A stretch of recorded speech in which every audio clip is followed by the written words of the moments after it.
Salut à toi, bienvenue sur la Vitesse & Co Business et nous allons parler d'idées de business car énormément de personnes qui veulent quitter du salariat et passer dans le monde de l'entrepreneuriat cherchent des idées qui sont plus ou moins simples et évidemment rentables.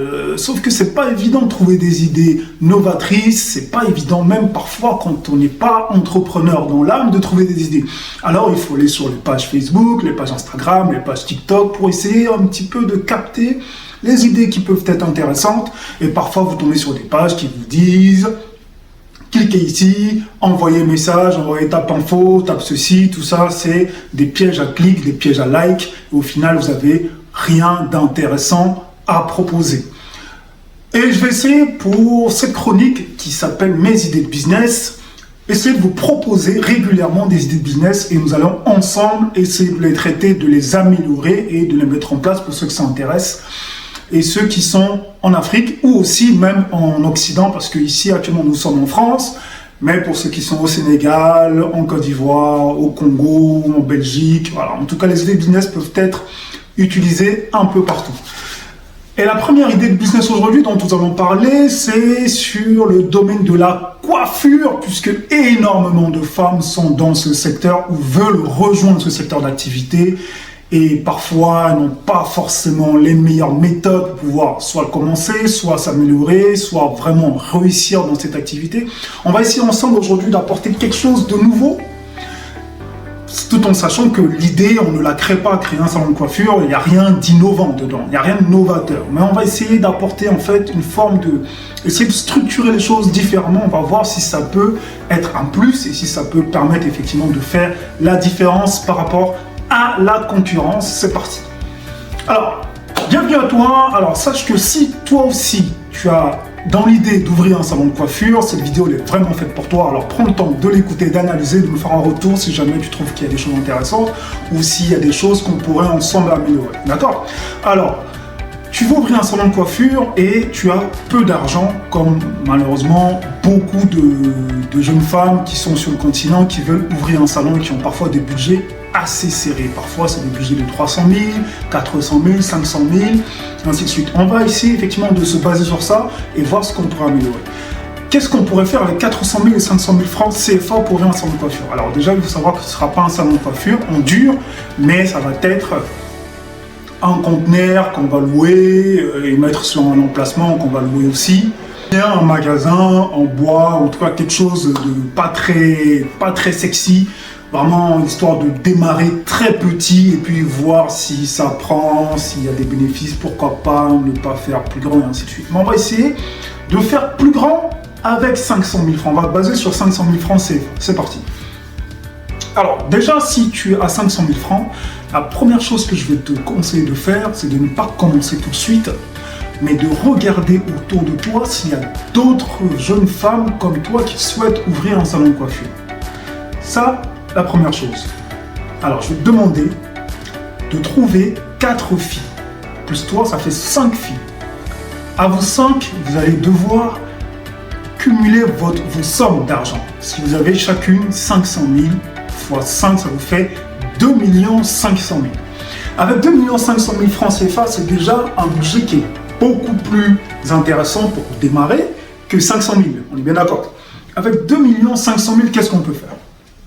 Vous allez vous constituer déjà comme une forme d'entité, comme une personne morale. C'est-à-dire vous n'êtes plus la personne physique, vous n'êtes plus Ingrid, patron de salon de coiffure, dans un petit coin paumé, caché, mais vous allez devenir un groupe de personnes, donc une personne morale. Et vous avez un capital de 2 500 000. Donc plutôt que d'aller chercher un magasin de fortune, une petite tôle quelque part, avec les 2 500 000, vous êtes 5. Vous allez trouver un vrai local en dur, bien situé, bien chic, où la caution et le loyer va être un petit peu plus élevé. Voilà, histoire d'avoir des standards un petit peu plus hauts. Maintenant, pourquoi 5 et pas toute seule?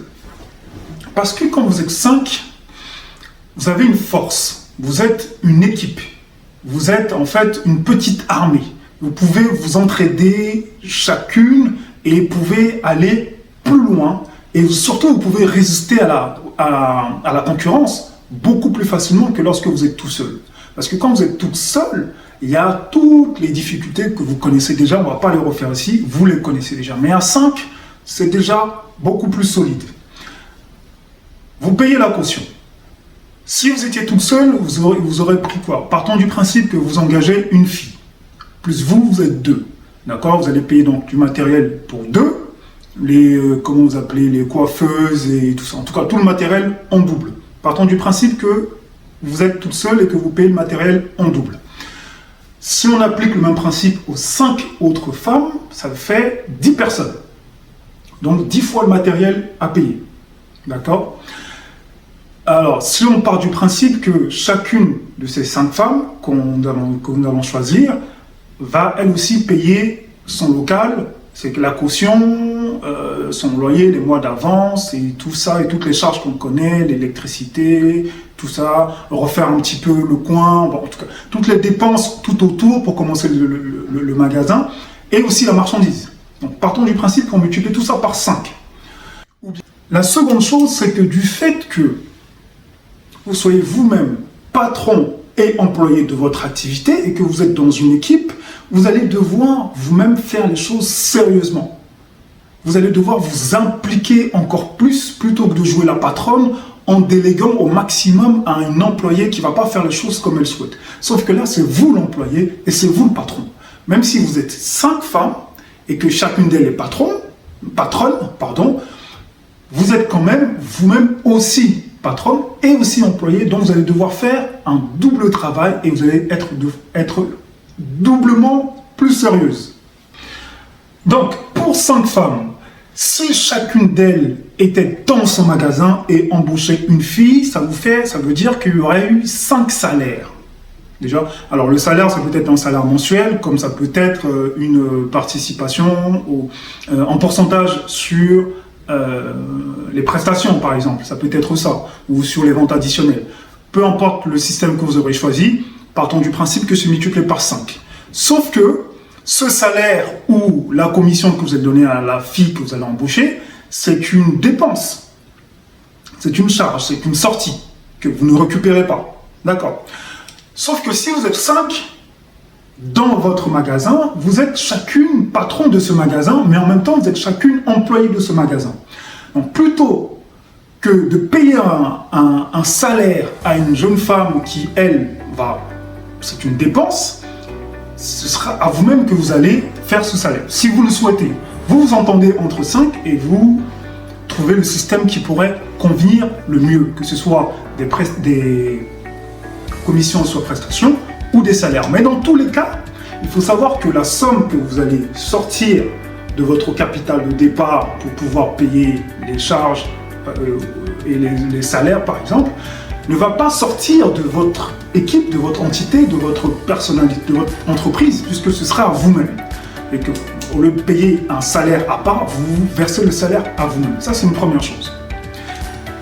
Par exemple, pour le matériel, si, comme je l'avais dit, chacune avait son magasin et n'employait qu'une seule personne, ça veut dire que vous aurez été obligé de payer 2 fois le matériel, pour vous-même en tant que patronne et pour l'employé. Donc, si on applique le principe aux 5 femmes, ça fait 10 fois le matériel, on est d'accord. Sauf que là, le premier avantage, c'est que vous allez devoir payer que 5 matériels, donc 5 coiffeuses pour 5 salariés qui sont eux-mêmes les 5 patronnes. Deuxième avantage, par exemple, pour la communication. Eh bien, figurez-vous que vous allez vous retrouver avec 5 personnes qui font la communication avec leur tripes, avec leur cœur, puisque c'est leur activité.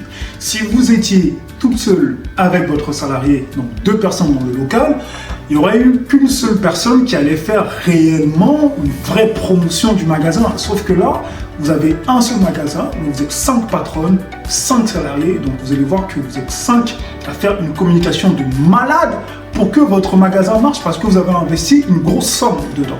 Donc déjà, en fait, l'engagement, l'engouement pour la communication autour de vous sera 2 fois, 3 fois, 4 fois, 5 fois plus importante, plus consistante, plus régulière pour que le magasin puisse fonctionner.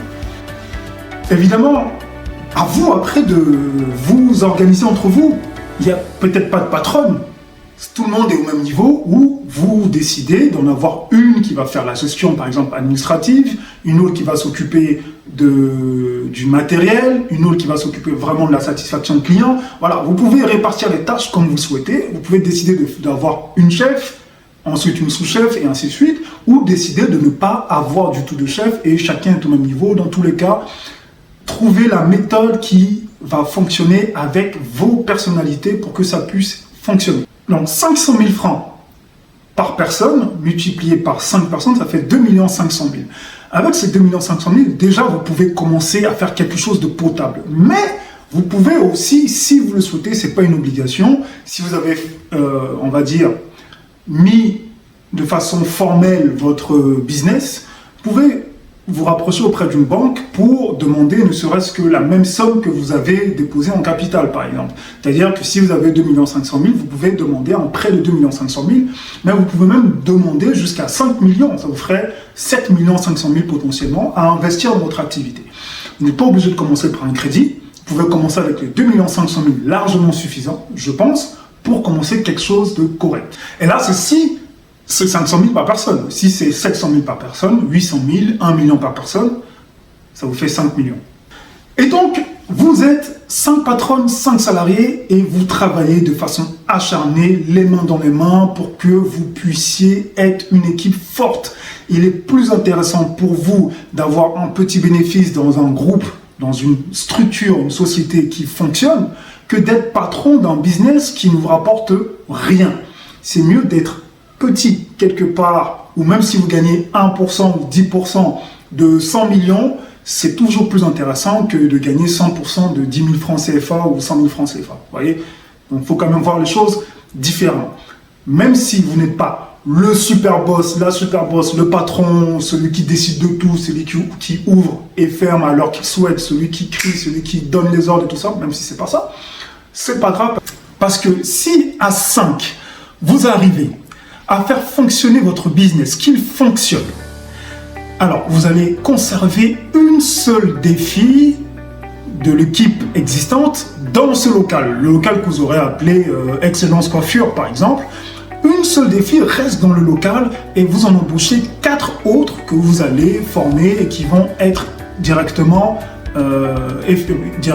employables sur le terrain, dans ce magasin-là. Et les 4 autres femmes vont aller dupliquer le même principe, la même méthodologie que vous avez appliquée pour Excellence Coiffure dans une autre boutique, un autre magasin que vous allez appeler Germaine Coiffure, par exemple. Donc les 4 autres vont appliquer la même méthodologie. Vous n'êtes pas obligé de prendre une 5e personne pour compléter, pour que ça fasse 5. Vous pouvez rester toujours 4, les mêmes, vous connaissez, vous savez comment vous travaillez, vous appliquez la même méthodologie. Et une fois que vous avez fait ça dans le magasin 2, dans le magasin 3, vous appliquez le même principe avec 3 autres femmes. Dans le magasin 4, vous appliquez le même principe avec 2 autres femmes. Et dans le magasin 5, les 5 vont se réunir pour recommencer et fermer la boucle en ayant pris le soin de mettre à chaque fois une chef d'équipe dans les 4 autres magasins précédents. Est-ce que vous voyez un peu la restructuration de la chose et le mindset qui est un petit peu différent, qui pousse à ne pas vouloir être « je suis le boss, toujours je suis le boss » et à la fin on fait faillite au bout de 6 mois, au bout de 8 mois, au bout de 1 an, on galère comme pas possible. Mettez-vous ensemble pour pouvoir aller plus loin parce que seul vous pouvez aller plus vite, mais ensemble vous pouvez aller plus loin. Ça, je n'ai rien inventé, vous savez déjà, la vitesse, &Co, business.